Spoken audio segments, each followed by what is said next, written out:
नमस्कार,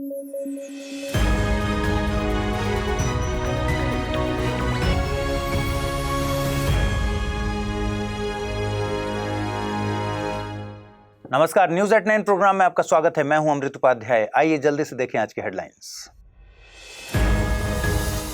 सार्वजनिक परीक्षा अनुचित साधनों की रोकथाम विधेयक 2024 हुआ लोकसभा में पास। बिल का मकसद है सार्वजनिक परीक्षाओं में होने वाली गड़बड़ियों को रोकना। कानून के तहत विद्यार्थियों को नहीं बनाया जाएगा निशाना। रियो डी जेनेरियो ने लगाई हेल्थ इमरजेंसी। डेंगू के प्रसार को रोकना है मकसद। ब्राजील का दूसरा सबसे बड़ा शहर है रियो डी जेनेरियो। और कुपोषण से रिलेटेड एक रिपोर्ट सुर्खियों में। रिपोर्ट बनाई है Tata Cornell institute for agriculture and nutrition ने। रिपोर्ट कहती है कोविड-19 के कारण बढ़ा है कुपोषण।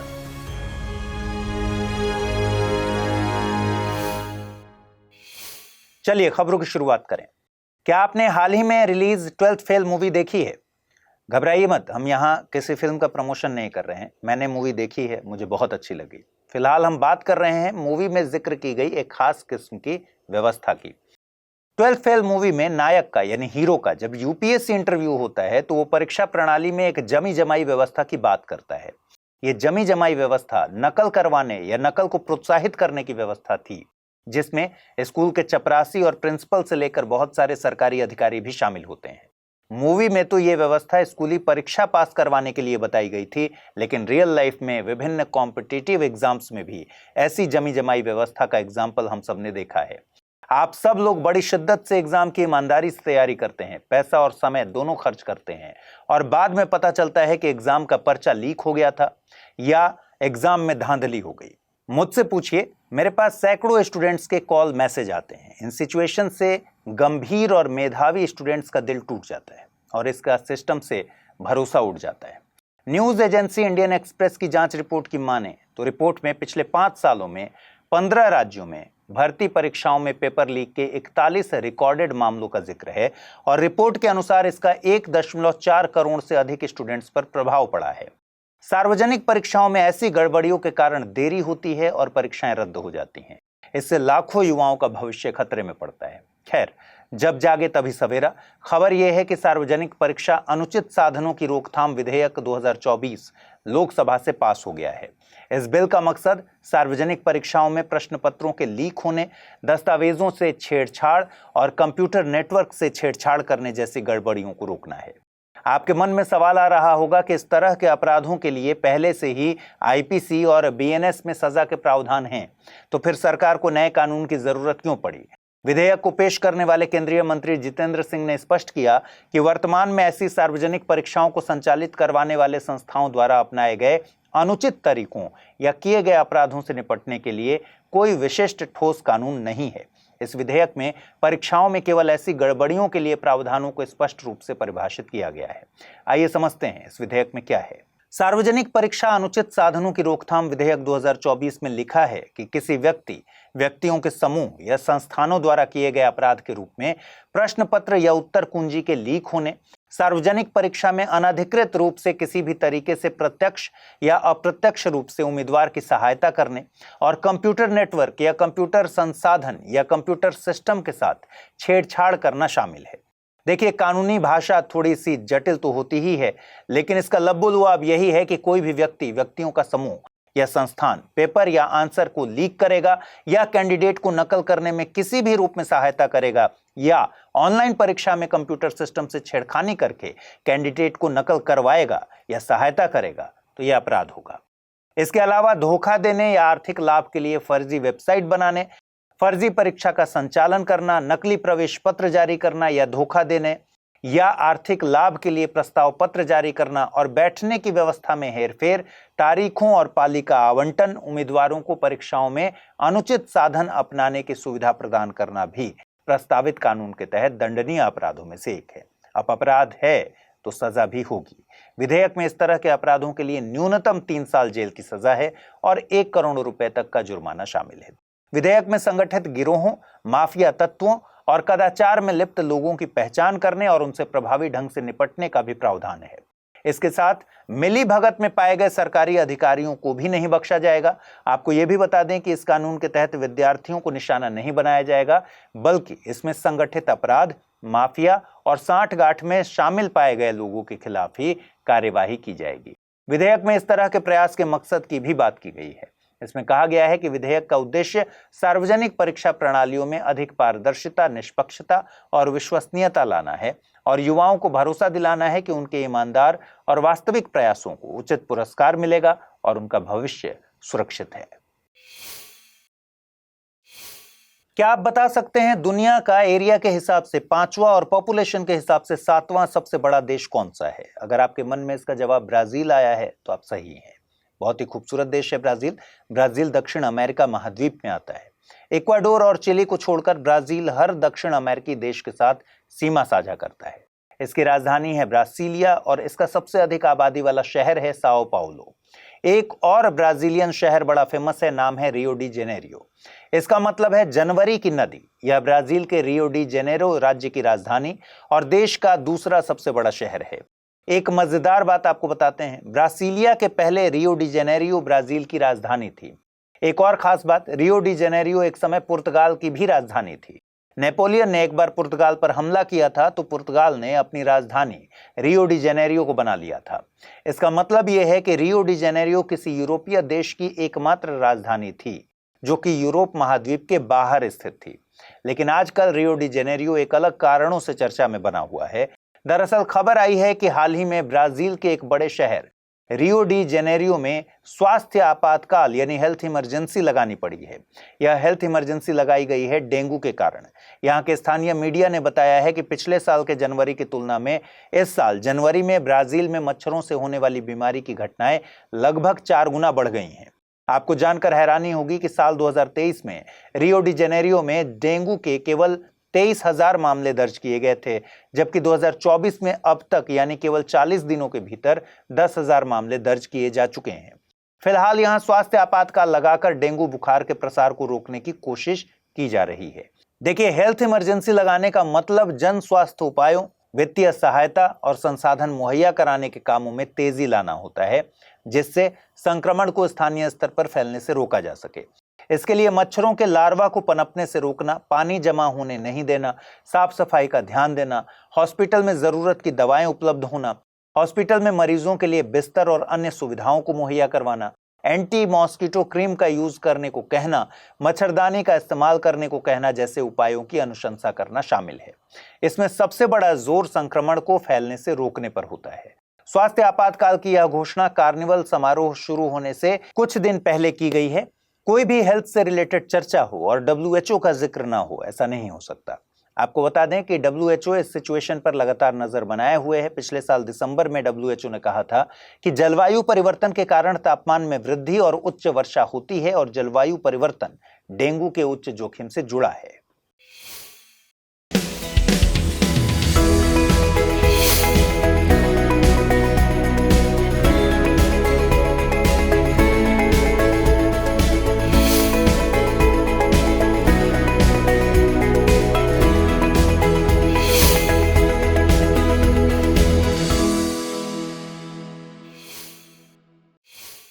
हाल ही में कुपोषण से रिलेटेड एक रिपोर्ट सुर्खियों में है। ये रिपोर्ट बनाई है न्यूयॉर्क स्थित Tata Cornell institute for agriculture and nutrition ने।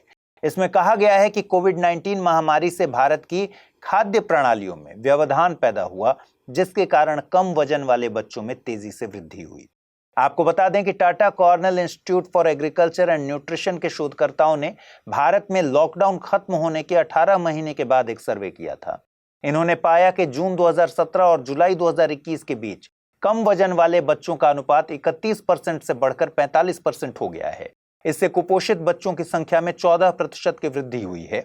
यह सर्वे बिहार के मुंगेर और ओडिशा के कंधमाल और कालाहांडी जैसे 3 जिलों में किया गया। सर्वे में लगभग 511 घर और 622 बच्चे शामिल थे। WAZ यानी weight for age Z score के अनुसार महामारी के बाद वजन के मानक विचलन से बच्चों के शरीर के वजन में 0.5 से 0.6 की गिरावट देखी गई। यहाँ एक नकारात्मक संकेत यानी नेगेटिव से पता चलता है कि बच्चे के शरीर का वजन उसी उम्र और लिंग के औसत बच्चे से कम है, इसलिए यह कुपोषण का संकेत देता है।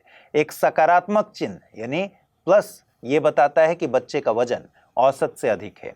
इस रिपोर्ट में यह स्पष्ट किया गया है कि यदि किसी बच्चे का स्कोर उसी आयु समूह के स्कोर से 2 SD कम है तो उसे कम वजन के रूप में वर्गीकृत किया जाता है। रिपोर्ट के अनुसार बिहार में औसत WAZ स्कोर -1.41 से -1.93 और ओडिशा में -1.3 से -1.81 तक गिर गया। शोधकर्ताओं ने पाया कि ये दोनों राज्यों में कम वजन वाले बच्चों के अनुपात में उल्लेखनीय वृद्धि को दर्शाता है। Tata Cornell institute for agriculture and nutrition ने इसके कारणों की भी चर्चा की है। इसमें बताया गया है कि चूंकि महामारी के दौरान स्कूल बंद थे, इसलिए सरकारी स्कूलों में प्राथमिक विद्यालय के बच्चों को जिन्हें प्रतिदिन एक समय का भोजन उपलब्ध कराया जाता था वो छिन गया। आपको याद होगा कि महामारी के दौरान 2021 में एकीकृत बाल विकास सेवा ICDS पोषण योजना और मध्याह्न भोजन योजना सहित विभिन्न सरकारी खाद्य योजनाएं बंद हो गई थी। इसके कारण बच्चों का उम्र के हिसाब से वजन कम हो गया और उनके समग्र स्वास्थ्य और विकास पर प्रतिकूल प्रभाव पड़ा। हाल ही में उत्तराखंड के मुख्यमंत्री पुष्कर सिंह धामी ने राज्य विधानसभा में समान नागरिक संहिता विधेयक पेश किया था। राज्य द्वारा सुप्रीम कोर्ट की सेवानिवृत्त न्यायाधीश रंजना P देसाई के नेतृत्व में एक समिति नियुक्त की गई थी। इस समिति ने विधेयक से रिलेटेड रिकमेंडेशंस दी थी। आप ये भी समझ लीजिए कि UCC का एनेक्टमेंट 2022 के विधानसभा चुनावों से पहले राज्य में भाजपा के प्रमुख चुनावी वायदों में से एक था। खबर यह भी है कि इसी तरह के विधेयक जल्द ही गुजरात और असम विधानसभाओं के समक्ष भी रखे जा सकते हैं। देखिए, ये कानून विभिन्न समुदायों में विवाह, विरासत, तलाक और गोद लेने जैसे व्यक्तिगत कानून विषयों को समान रूप से नियंत्रित करेगा। अभी फिलहाल विवाह और लिव इन रिलेशनशिप से रिलेटेड प्रावधान की बात कर लेते हैं। समान नागरिक संहिता सभी के लिए विवाह की न्यूनतम आयु को स्पष्ट रूप से परिभाषित करती है, जिसमें युवक की आयु 21 वर्ष और युवती की आयु 18 वर्ष से कम नहीं होनी चाहिए। इस संहिता में किन किन के मध्य विवाह हो सकता है इसे भी स्पष्ट रूप से बताया गया है। जैसे विवाह एक पुरुष और एक महिला के बीच ही संपन्न हो सकता है। संहिता में पति अथवा पत्नी के जीवित होने की स्थिति में दूसरे विवाह को पूर्णतः प्रतिबंधित कर दिया गया है। इसी के साथ अब विवाह का पंजीकरण भी अनिवार्य रूप से कराना होगा। इस विधेयक में लिव इन रिलेशनशिप से भी रिलेटेड प्रावधान है। इस बिल में प्रावधान किया गया है कि लिव इन रिलेशनशिप में रहने वाले युगल के लिए लड़की की उम्र 18 वर्ष या अधिक होनी चाहिए और उसको लिव इन रिलेशनशिप में रहने से पहले एक रजिस्ट्रेशन कराना होगा और 21 वर्ष से कम के लड़का और लड़की दोनों को इस रजिस्ट्रेशन की जानकारी दोनों के माता पिता को देना जरूरी होगा। इस विधेयक में ऐसे और भी कई अन्य प्रावधान हैं जिनकी चर्चा फिर किसी एपिसोड में की जाएगी। देखिए, देश में सभी धर्मों के अलग अलग पर्सनल लॉ हैं। समान नागरिक संहिता लागू होने के बाद सभी धर्मों के लिए एक जैसा कानून सिविल मामलों में भी हो जाएगा, फैमिली मामलों में भी हो जाएगा। लेकिन इस विधेयक में समान नागरिक संहिता में शामिल बिंदुओं के अतिरिक्त किसी भी धर्म की मान्यताओं से छेड़छाड़ नहीं करने की बात कही गई है। आपको ये पता होना चाहिए कि कई सामाजिक बुराइयां धार्मिक रीति रिवाजों की आड़ में पनपती हैं। इसमें गुलामी, देवदासी, दहेज, 3 तलाक, बाल विवाह या अन्य प्रथाएं शामिल हैं। समान नागरिक संहिता इन सभी सामाजिक बुराइयों के खात्मे की गारंटी देता है। खैर, आज के इस सेगमेंट में हम ये भी जानेंगे कि संविधान में UCC को कैसे शामिल किया गया था, संविधान सभा में इससे रिलेटेड क्या बहस हुई थी और क्या तर्क दिए गए थे। आइए समझते हैं।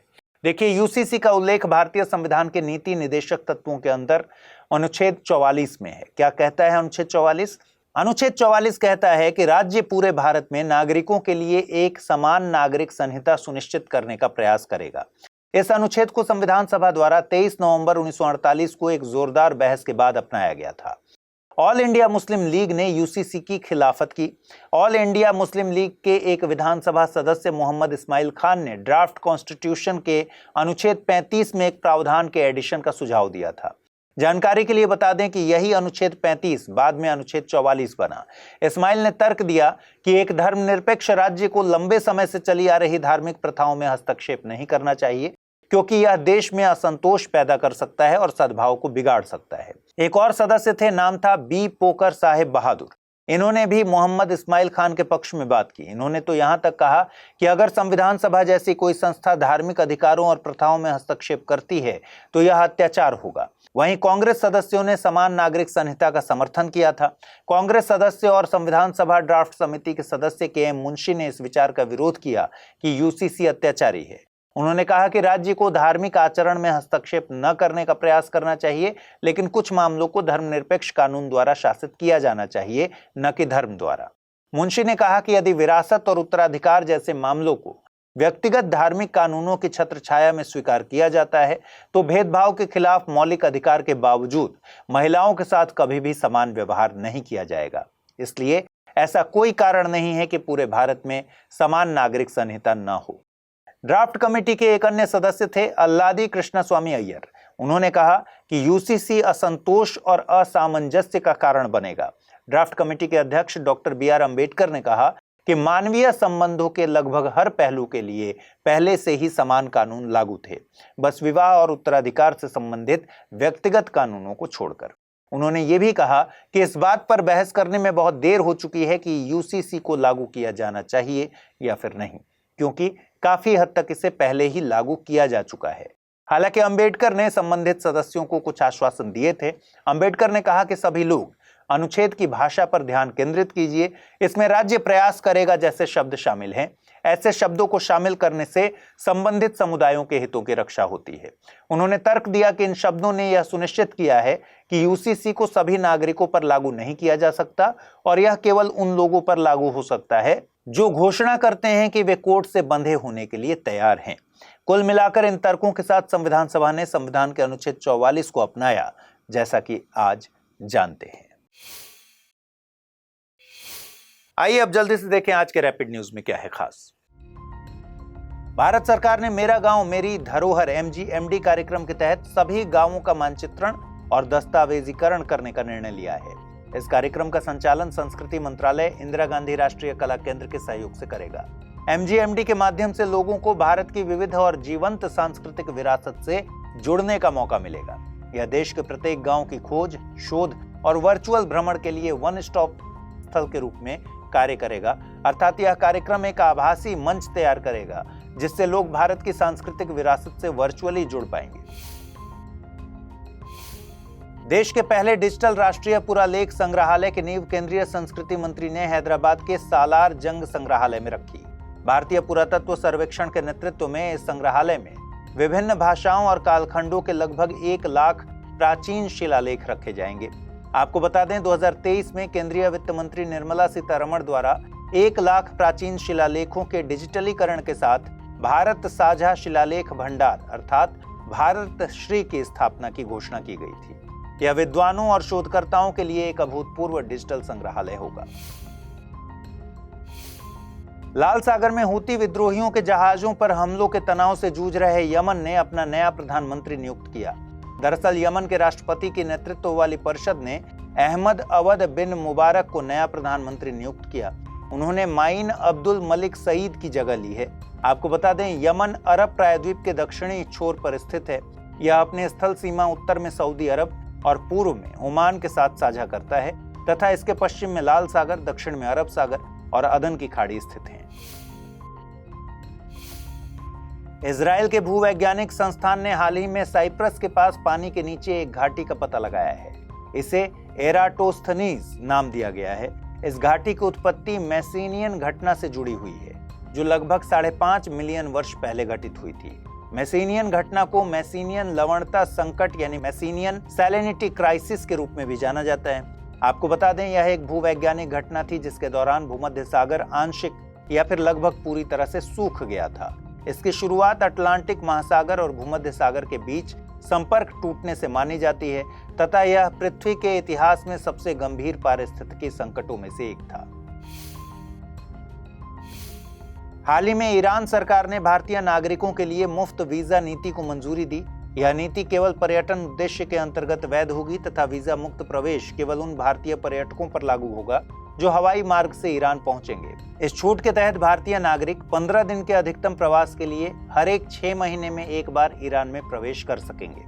वर्तमान में मलेशिया, इंडोनेशिया, थाईलैंड सहित 27 देश भारतीय नागरिकों को मुफ्त वीजा नीति प्रदान कर रहे हैं। आपको बता दें कि ईरान भौगोलिक तौर पर पश्चिम एशिया में स्थित है। इसकी सीमाएं अजरबैजान, आर्मेनिया, इराक, तुर्की, तुर्कमेनिस्तान, अफगानिस्तान और पाकिस्तान से लगती है। आइए अब जल्दी से देखें आज के बुलेटिन पर आधारित क्या प्रश्न बन सकते हैं। पहला सवाल है, देश का पहला डिजिटल राष्ट्रीय पुरालेख संग्रहालय कहां बनाया जा रहा है? हैदराबाद, अहमदाबाद, भोपाल या फिर नई दिल्ली? दूसरा प्रश्न है, ब्राजील की सीमाएं किस देश को नहीं छूती हैं? कोलंबिया, वेनेजुएला, चिली या फिर उरुग्वे? आइए अब देखें पिछले बुलेटिन में मैंने आपसे क्या सवाल पूछे थे, उनके सही जवाब क्या हैं। भारत रत्न के संबंध में निम्नलिखित कथनों पर विचार कीजिए। भारत रत्न प्राप्त करने वाले पहले गैर भारतीय खान अब्दुल गफ्फार खान हैं। किसी वर्ष विशेष में भारत रत्न पुरस्कारों की अधिकतम संख्या 5 तक सीमित है। उपर्युक्त में से कौन से सही नहीं है? केवल 1, केवल 2, केवल 1 और 2, न तो 1 नहीं 2। सही जवाब है विकल्प बी, यानी किसी वर्ष विशेष में भारत रत्न पुरस्कारों की अधिकतम संख्या 5 नहीं बल्कि 3 तक सीमित है। अगला प्रश्न था, भारतीय संविधान का अनुच्छेद 41 संबंधित है समान नागरिक संहिता से, पंचायतों के गठन से, बुढ़ापे में लोक सहायता पाने के अधिकार से या फिर शिक्षा के अधिकार से? सही जवाब है विकल्प सी, यानी भारतीय संविधान के नीति निर्देशक तत्वों में से अनुच्छेद 41 के तहत बुढ़ापे में लोक सहायता पाने के अधिकार का जिक्र किया गया है।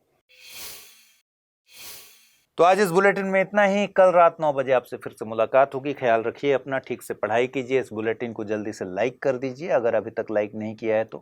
और अगर आप इसकी पीडीएफ चाहते हैं तो अमृत उपाध्याय 007 टेलीग्राम चैनल है जिस पर इसकी पीडीएफ रोजाना मिलती है।